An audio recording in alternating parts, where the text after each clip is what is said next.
Jansangram news, बातमीची सत्यता हीच आमची ओळख।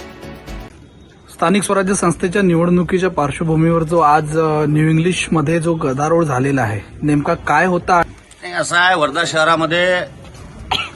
वर्धा शहराच्या नगर परिषदेची म्हणजे स्थानिक स्वराज्य संस्थेची निवडणूक, आज निवडणुकीचं मतदान होतं। मतदानाच्या दरम्यान मी शहरामध्ये पक्षाचा राज्याचा प्रतिनिधी म्हणून फिरत असताना आमचे उमेदवार शिल्पाताई लाटकर आणि मयूर बब्बनवार यांचा फोन आला आणि त्यांनी वर्धा शहरातला प्रभाग क्रमांक 11चं न्यू इंग्लिश शाळेमध्ये व्होटिंग बूथ होतं। त्या बूथवर 10 मीटरच्या आत सर्वत्र जिकडे तिकडे भारतीय जनता पक्षाच्या उमेदवाराचे फोटोसोबत भारतीय जनता पक्षाचं कमळ चिन्ह अशा असलेल्या चिठ्ठ्या सर्वत्र मतदान बुथापर्यंत पडलेल्या आहे।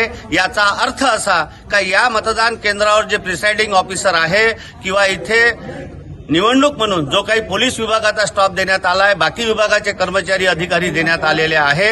माझा राष्ट्रवादी काँग्रेस अजित पवार गट म्हणून स्पष्ट आरोप आहे की प्रभाग क्रमांक 11 मध्ये या जिल्ह्याचे पालकमंत्री यांनी डिपार्टमेंट म्हणजेच पोलीस विभागाला प्रेशरमध्ये घेऊन, निवडणूक विभागाला प्रेशरमध्ये घेऊन हे बूथ कॅप्चर झालेला आहे।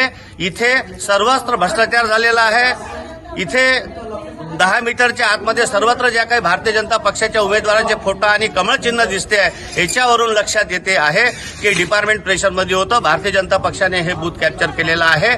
इथे मोठ्या प्रमाणामध्ये मतदानामध्ये गैरव्यवहार झालेला आहे। याची दखल म्हणून आम्ही मुख्य निवडणूक आयुक्त तथा जिल्ह्याचे मुख्य निवडणूक अधिकारी यांच्याकडे तक्रार करणार आहे की आपल्या विभागाची लोक निवडणूक विभागाला दिलेली अधिकारी कर्मचारी असताना सर्वत्र बुथावर भारतीय जनता पक्षाच्या उमेदवाराचे फोटो आणि चिन्ह हे कसं राहू शकते। त्याच्यामुळे इथे जे काही झालेलं आहे त्याच्या अनुषंगाने आम्ही भारतीय जनता पक्षाचे या प्रभाग क्रमांक 11 मधील तलमले आणि गव्हाणे या दोन्ही उमेदवारांची उमेदवारी अपात्र केली पाहिजे, याच्यासाठी मागणी करणार आहे। प्रसंगी जर इथे न्याय मिळाला नाही तर आम्ही कोर्टाला न्याय मागू, कोर्टामध्ये जाऊ।